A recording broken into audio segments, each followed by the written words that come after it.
Let me introduce you to a very unlikely fortune teller. He was a Gentile, he definitely was not Jewish, and he was certainly no choir boy. When he was called on to prophesy, you could expect him to kind of be a gun for hire. And he was going to do whatever he was hired to do, and if that meant cursing God's people, that's what he was going to do. It's amazing, though, that this foreign fortune teller, though, every time he tried to prophesy, God's words took over.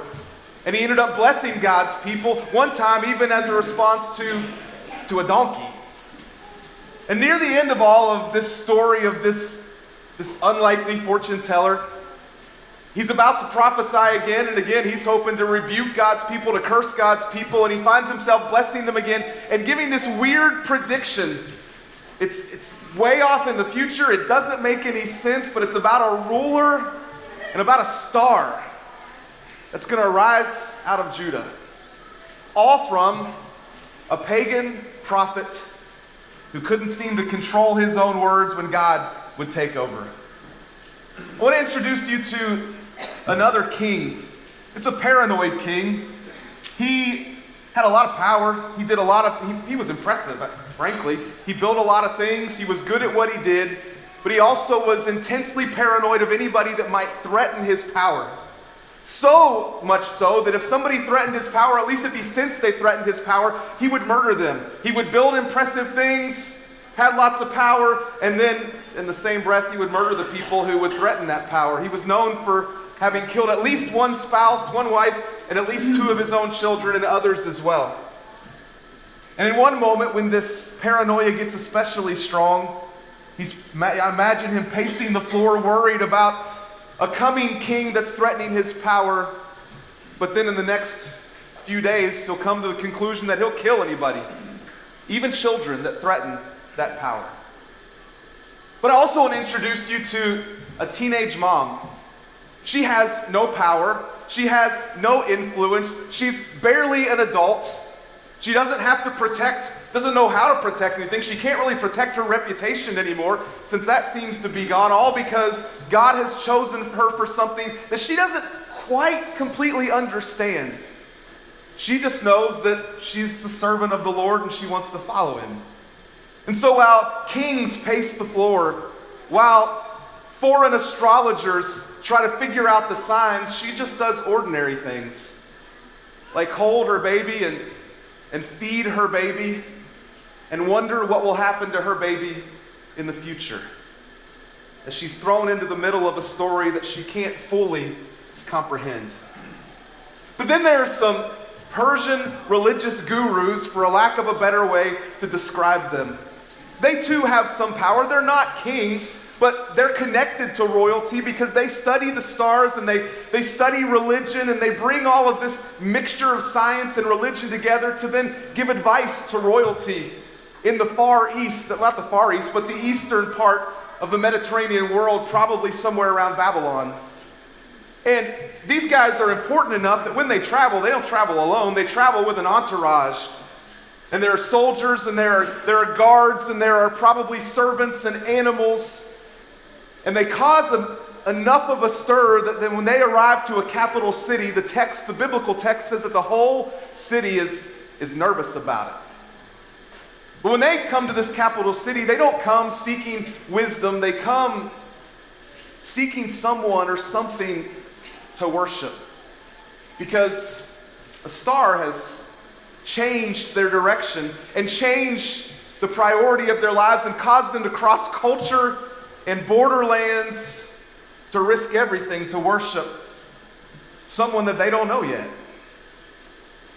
At the middle of all of this story is what we'll call a savior baby.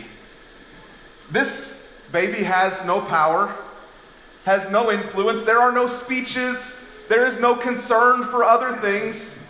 By the point in this story, he may be up to 18 months old. He's probably learning to talk and learning to walk, and he's running around, and his parents are just trying to keep up with him. Unaware, it seems, that kingdoms will rise and fall because of his name, and that he'll be at the center of this drama. But in reality, he's just a bundle of energy his parents are trying to keep up with. And in Matthew chapter 2, if you have your Bibles and when you want to turn there, Matthew, in an unlikely way, brings all of these unique characters together. And I guess I'm left asking, as you bring all of these characters together, what's God going to do? What will God do with this diverse cast of characters and all of the drama that they bring into their story, into this story? Well, what's God up to here? And again, I think Matthew 2 answers that question as he brings all of this together. We're going to pick up in Matthew chapter 2, verse 1. Now, after Jesus was born in Bethlehem of Judea, and we probably should just stop right there and say, wait, that's sort of a sudden introduction to our story. What's happened? Well, if you go backwards in Matthew, Matthew gives us very little context as to the birth of Jesus. He just says in verse 25 that Joseph had not known his wife Mary until she had given birth to a son, and he called his name Jesus. That's it. That's why I had in our scripture reading Luke chapter 2, verses 1 to 7 read, because he gives us at least a little bit of context around the birth of Jesus. But in Matthew's context, all we get is, we find out that in verse 20 or 18, that Mary has been found to be with child from the Holy Spirit. Joseph wants to dump her because he doesn't know what's going on. And an angel of the Lord, or the Lord, appears to Joseph in a dream. And he decides then, okay, this is all from God. And so Matthew then just kind of throws us into the middle of the story. After all of this has happened, here's what's next. I suppose maybe a little bit of more context to the whole story of the birth of Jesus is good. And this is just kind of an attempt at a timeline to give us some context today. So it kind of all starts with the genealogy. Then we've got the story of Elizabeth and Zechariah. Mary finds out that she's about to have a child, and she goes to Elizabeth's house. And most of that's in Luke, right? Luke gives us a ton of context. But then Matthew jumps in and enlightens Joseph. And then Luke tells us about the birth of Jesus, followed by the angels and shepherds pretty famously. And then the baby Jesus goes to the temple, Luke chapter 2. And that then, I think, leads us into Matthew 2. All right, so that's a ton of context that leads us finally to the continuation of this story, again, in a pretty famous way here in Matthew chapter 2. We'll pick up again in verse 1. Now, after Jesus was born in Bethlehem of Judea, in the days of Herod the king, behold, wise men from the east came to Jerusalem, saying, where is he who has been born King of the Jews? For we saw his star when it rose, and have come to worship him. When Herod the king heard this, he was troubled, and all Jerusalem with him. Perhaps I should remind you again of King Herod that we introduced to you just a minute ago. So as we said, King Herod's a pretty paranoid guy. And he's especially paranoid of anything from the east. Here's why. To the west was the Roman Empire. The Roman Empire had hired him for this job. He is protected from the west. What's to the east? Persia. Other kingdoms, other nations. He's so paranoid about anything from the east that he built a series of fortresses along the eastern border of this area. And what's just happened? We've got a caravan of people from the east with interesting news. No wonder he's nervous. No wonder the whole city of Jerusalem is nervous, because something's come from the east. And Herod, in his fashion, is paranoid about this and doesn't know what to do. But let me introduce you to these wise men, these Persian religious gurus that we mentioned are maybe not what we would imagine them to be. These guys probably would have mixed religion and science with some sort of wisdom, but Jewish people would have seen what they did as foolish superstition. These are Gentiles who are superstitious, and they've come to Jerusalem wondering about this star that they've seen. There's a couple things about the wise men that I think are important to note as we tell their story. Number one, the wise men aren't kings. I tried to do some research on this. We don't really know where that tradition came from, but they're not kings. They're likely religious royal advisors that studied the stars and then gave counsel. All right, so important guys, but probably not kings. Second thing to note about them is that this is not a scene, you can imagine the scene, of three isolated men on camels. We don't know how many wise men there were, but they likely had a large caravan. Again, you can imagine the scene, right? Dozens and you get hundreds of images of these three guys all by themselves, sometimes on camels, often with crowns as kings, coming into Jerusalem. Here's the thing, we don't know how many of these guys there were. The text only says that they brought three gifts, right? Gold, myrrh, and frankincense. And so we've just kind of assumed, all right, so there must have been three. We don't know. There may have been two, there may have been three, there may have been 6, 7. We don't know, right? We don't know how many there must have been. Only a quarter of you got that. But these are three isolated men. Add to it that if these guys are as wealthy and important as we imagine them to be, they're not by themselves. They've seen this sign, they've prepared for this journey. They probably, as I mentioned a moment ago, have a whole entourage with them. They've got protection. Let me remind you, if they came from Babylon, that's 900 miles. They've come 900 miles, they probably have protection, they probably have supplies, they probably have servants, because these are important, wealthy guys. This is a whole caravan that arrives into Jerusalem asking, where's the king that we've heard of that's been born? And no wonder Herod, and the text says the whole city of all Jerusalem is a little worried about this because they don't know what's going on. But here's the third thing to note about these guys. What happens in Matthew 2 most likely does not occur at the manger scene. I don't want to blow any traditions up or anything like that. Again, we can imagine the scene. You got the shepherds who were there, and usually this picture of the wise men surrounding the baby Jesus in a manger. This is probably sometime after this, and there's a couple of reasons why we believe that to be true. First of all, if you skip down to verse 11, it says that that the wise men visited Mary in a house. And again, we don't know exactly where. We think that maybe nowadays scholars say that the baby Jesus was probably born in a basement level of a house where they kept animals because there was no room in the guest room for them. But this appears to be more permanent, right? They appear to be in some sort of house. This is not the night after Jesus' birth. Further, when Herod asks the wise men, how long ago did you see that star? That's back in verse 7. Herod summoned the wise men, secretly ascertained from them what time the star had appeared. And then when he decides to kill all of the baby boys in Jerusalem, or in Bethlehem rather, he says every kid 2 years and down. We don't know for sure, but that would seem to indicate that the wise men had said, we saw this star a while ago. Maybe 9 months, a year ago, maybe a year and a half ago. And it's taken us this long to finally get here.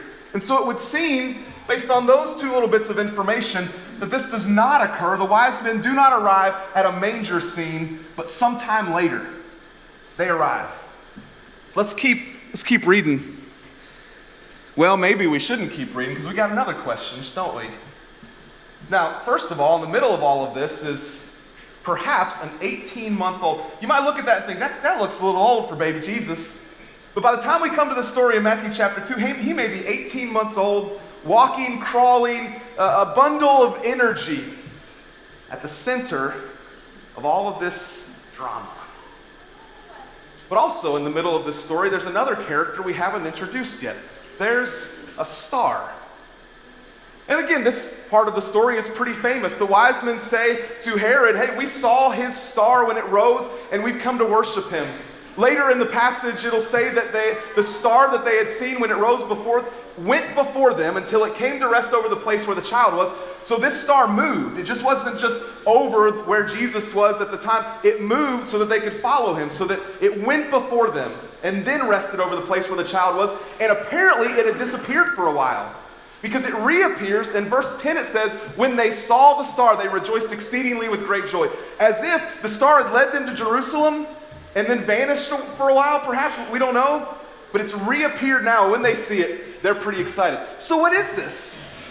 Some would like to try to explain this with some sort of historical astronomical event, like planets and stars aligning, and there was the historical event, I think in 6 or 7 BC, and some folks are like, that was it. Guys, I don't know. That's interesting, maybe kind of cool to think, but this star is moving, and it appears to have disappeared for a while. So this seems to be rather a supernatural star phenomenon. God is placing something in the sky for these wise men to see and then go find Jesus. And if for you that's just kind of unbelievable or whatever, if you believe the story, remember that you believe that God has chosen a virgin to become pregnant and give birth to the Son of God. We've already got some pretty serious miraculous stuff going on here. It wouldn't be surprising that God would do something like this. And what I hadn't really thought of before is that some suggest that the star may have actually been an angel. Angels elsewhere, both good and bad, are described in language of stars. Are there any angels in the story of the birth of Jesus? There's several. So could this have been some sort of angelic being that looked like a star? I don't know. It's an interesting thing to think through. But we at least know that God is using the star to guide these wise men, and he's guided them to Jerusalem. And that's where we pick up in verse 4. And assembling all the chief priests and scribes of the people, he inquired of them, this is Herod, where the Christ was to be born. They told him, in Bethlehem of Judea, for so it is written by the prophet, and he quotes from Micah chapter 5 here. And you, O Bethlehem, in the land of Judah, are by no means least among the rulers of Judah. For from you shall come a ruler who will shepherd my people Israel. I love that language that Micah uses of a shepherd. In John chapter 10, Jesus will describe himself as the good shepherd. And even back in Micah, they knew that this shepherd, or Micah prophesied of a shepherd that would come to shepherd his people. Now, next, Herod gets a little sneaky. Look at verse 7 and 8. Then Herod summoned the wise men secretly and ascertained from them what time the star had happened. So how long ago did you see this star that ultimately led you to travel hundreds and hundreds of miles to get Jerusalem? When did that happen? And he plays it kind of cool, and he says in verse 8, and he sent them to Bethlehem, saying, go and search diligently for the child, and when you have found him, bring me word that I too may come and worship him. So again, he's kind of sneaky. He just wants to know who this threat is and how long ago this threat came about. And so the wise men do what they're told in this case. Verse 9, after listening to the king, they went on their way, and I love this. Can you imagine this? And behold, the star they had seen when it rose went before them. It's about 6 miles from Jerusalem to Bethlehem. Went before them until it came to rest over the place where the child was. Understandably, verse 10, when they saw the star, they rejoiced exceedingly with great joy. There's question as to whether the star was just visible to the wise men or visible to other people, but when they see it, they're so excited. They rejoice with exceeding joy. And let me bring back into this story that unlikely prophet that I talked about before. See, that unlikely prophet that I mentioned at the very beginning of our lesson today was Balaam. Because Balaam, near the end of his prophecies, makes this prophecy in Numbers chapter 24, verse 17. Now remember about Balaam, he's not a Jewish guy from Judea. He is from the east, just like the wise men. And here's his prophecy. I see him, but not now. Whatever this prediction is, it's not right now. I see him, but not now. I behold him, but not near.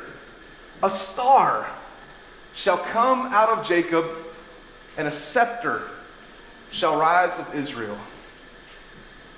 And you got to wonder, when Balaam went home, did he tell anybody about this prophecy? Was this prophecy passed down enough so that the wise men had heard it? Or were there enough Jewish people in and around Babylon who had stayed there, and there were? Had they shared with some people along the way of this prophecy of Balaam from the east?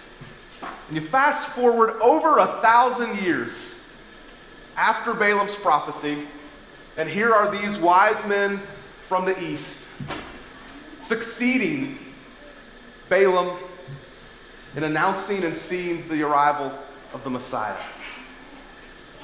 And then all of these stories, or at least 3 of these characters, come together in verse 11. They've arrived in Bethlehem, and going into the house, they saw the child with Mary his mother, and they fell down and worshiped him.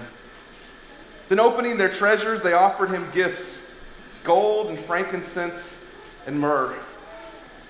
You know, I gotta wonder if this was a whole caravan, and it would seem to be the case. Did like the whole entourage or caravan like roll up to Joseph and Mary's house? And does anything amaze Mary by this point in time? But I mean, can you imagine like on a small scale, the governor of Tennessee's like caravan rolling up in front of your house? Like, what would you think? Would there be just like a little bit of panic or excitement? I mean, here's these completely foreign guys and all of their entourage, all of their caravan, probably animals, we don't know how many wise men, and they roll up to Mary and Joseph's house. And she lets them in. They bring 3 gifts. The text says that they opened their treasure, probably some sort of treasure box, gold and frankincense and myrrh. And there's a lot that could be said. You can do your own study on that if you'd like about those 3 things. Here's what we know for sure. They were very, very valuable. It's probably reading too much into the text to say that they represent something later in Jesus' life. These are valuable, valuable gifts that they give to Joseph and Mary in honor of the baby Jesus. What's about to happen to Joseph and Mary and Jesus? They're about to have to travel as poor people, travel and live in Egypt for a while. Do you think this is God's way? I don't know. It's God's way of providentially providing for this poor couple and their family on their journey to and stay in Egypt. No way to know for sure, but it's at least kind of fascinating. It would be valuable enough to do that. But what strikes me in these few words are these words. They fell down and worshiped him. Important dignitaries, religious elite people from another culture come into a poor family's house, and before a 1-year-old, an 18-month-old, a 2-year-old who has slobber on his lips and food on his face, they bow down and worship him. Can you imagine the humility and the submission that takes? Now, there's a lot to be said about what did these wise men know about Jesus? Are they just coming to a royal dignitary to give honor? The fact that the text says they bow down and worship him says something. They at least have an idea that there's something special about this baby. Can you imagine the submission and humility that it took? And it causes me to wonder, if someone were to respond like that to Jesus in our worship setting today, to bow down before God as a response, physically to bow down, what would our response be? I imagine that some of us would gossip on the way home about it. We might say, well, that was showy or that was distracting. But I'm reminded that God is not concerned about the posture of our bodies as we worship him. In fact, the New Testament says nothing about what posture we should take as we worship God. But throughout the Bible, you have people in several different postures when they worship him. Sometimes people, like these wise men, are bowed down. Some people are on their knees. Some people have hands raised. Again, the point is, God's not so concerned about the posture of a body. He's concerned about what? The posture of a heart. And if the posture of your heart is in the right place, and it then leads you to close your eyes, smile, or even raise your hands while you worship, God is honored by that. What made me think of this just yesterday was the passing of our sister Wanda Torres. It's probably been 2.5 years at least since she had to go to a nursing home because of her advanced Alzheimer's and dementia. But when she was here for those 2 or 3 years, she sat right down here on the second row. And she worshiped with everything in her. It was joyful and it was exuberant and it was physical motions, all of it. And some of that we knew was because of her Alzheimer's and dementia. And some of it was because everything we did was as if we were doing it for the first time. It was the first time she had heard a song that she'd probably heard dozens of times. Or I'd tell a story from up here and she would just be visibly shocked, as if she'd never heard that story before. But it was so beautiful. Her honest and expressive worship was beautiful. And while Tony and Tammy sometimes would kind of try to calm her down, nobody corrected her because she wasn't doing anything wrong. And we knew that. We knew she wasn't doing anything wrong. It was just honest and unashamed worship of God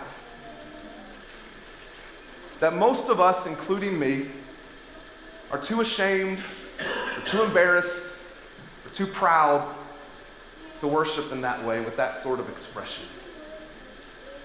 Pretty unlike the wise men in this story were so enthralled by this baby that they bowed down and worshiped him. You know, as Tim was leading us in the Lord's Supper and talking about and praying about the ways that Jesus suffered, I couldn't help but think about 18-month-old baby Jesus. And if God ever looked down, the Father looked down and thought, you know what, forget this. How could I do that to him? Again, what is it? It's amazing, amazing love. And here's how the story wraps in verse 12. And being warned in a dream not to return to Herod, they departed to their own country by another way. I would encourage you to read the rest of the story. It's rather sad, frankly. But as we read this story and think about these 5 characters or groups of characters that come together, and we're left with the question, what's God going to do with this diverse cast of characters and all of their drama? I think the simplest answer is just this, like, what do we get out of this story? For me, it's this: God is at work in ways we don't expect, and in people we don't expect. If this story isn't proof of that, I don't know what is. You remember in 2023, we walked through the story of the Old Testament. I feel like I said nearly every single week, this story is a reminder that look how God can work through anybody because of all of those crazy fallen people in the Old Testament. And this story is the same way. I mean, God predicts the coming of a Messiah through a pagan prophet. And then he announces, one of the first announcements of the coming Messiah is to some superstitious Persian religious gurus that he invites to come be one of the first to realize and worship the king. I mean, what's that say about God? Who's he going to work through? He's going to work in ways that we wouldn't work. And he's going to work through people that we wouldn't choose. He's going to work in unexpected ways. I mean, he thwarts the schemes of Herod with all of his power and instead chooses to work through humble teenage girl like Mary and chooses to come into the world a baby boy that they name Jesus. And all of this is just a simple reminder that God's at work in ways we don't expect and in people we don't expect. And you know what's coming. You know what this means, right? If God can work through all of them, you better believe he can work through you in ways that maybe you can't even imagine. And perhaps if you somehow think, well, I'm too unworthy.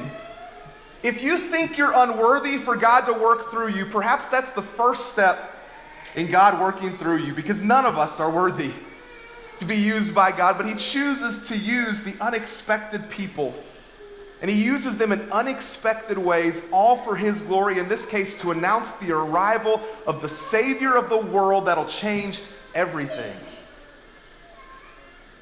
But he also is probably going to work through some people that we wouldn't expect.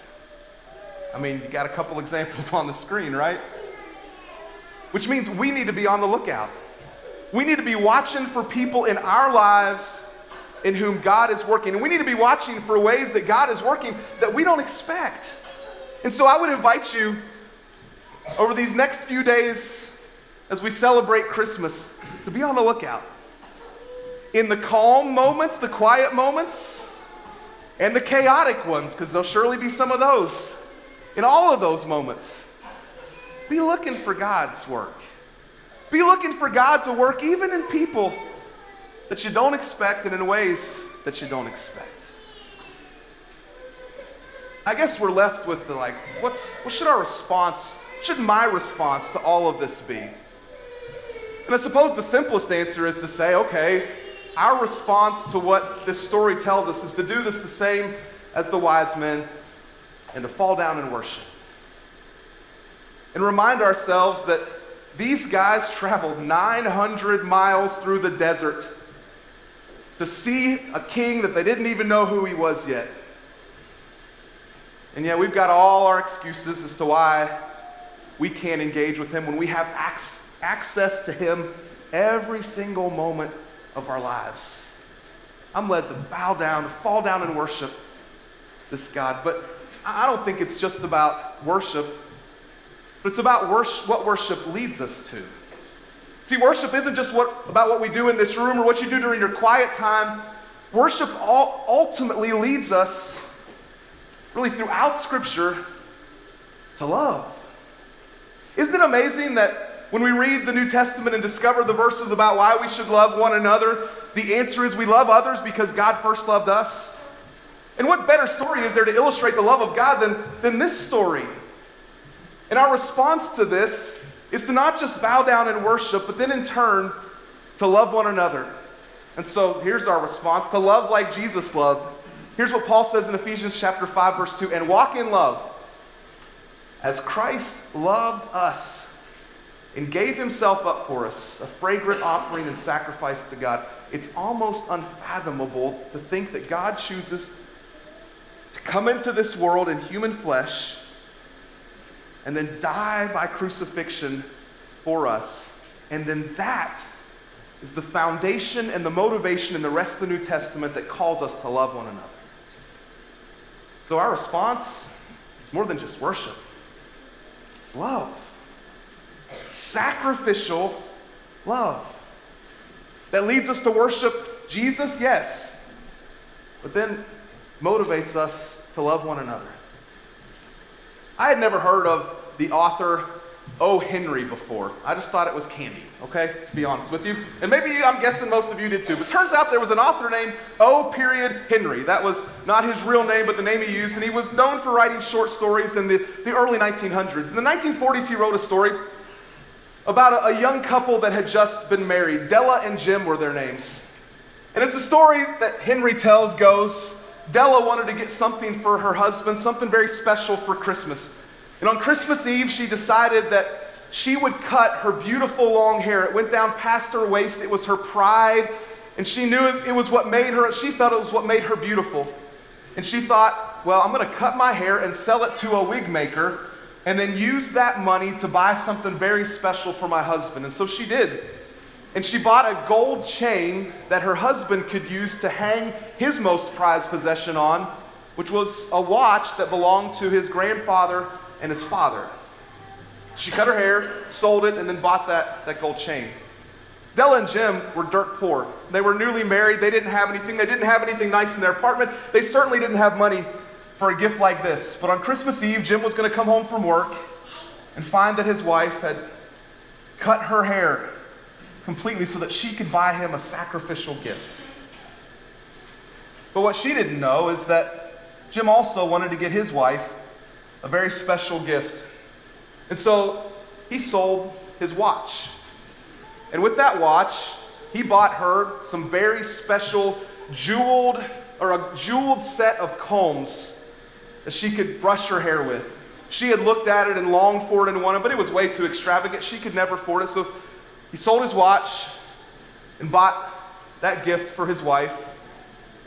And that night, they gave each other gifts that neither one of them could use, because she had cut her hair so that she could buy the gift, and he had sold his watch so that he could buy the gift. And Henry concludes the story by saying this: here I have lamely, this is older language, you can tell, here I have lamely related to you the uneventful chronicle of two foolish children in a flat. That's an apartment, I think, in England, in a flat, who most unwisely sacrificed for each other the greatest treasures of the house. But in a last word to the wise of these days, let it be said that of all who give gifts, these are the wisest. Of all who give and receive gifts, such as they are wisest. Everywhere they are wisest. They are the Magi. Now maybe Henry stretches the story a little bit. We don't know what was in the hearts and minds of these wise men, but it sure seems like there was some love that led them to sacrificial giving and sacrificial worship, because that's what love does. Love leads to sacrifice. In the wise men, and in the story of Jesus. And it ought to motivate us to realize that true love leads to sacrifice to Jesus, that then leads to love and sacrifice towards one another. We want you to know this Jesus. Beyond words, he is, for lack of better words, awesome. If we can help you to know him, we'd love to while we stand and sing together.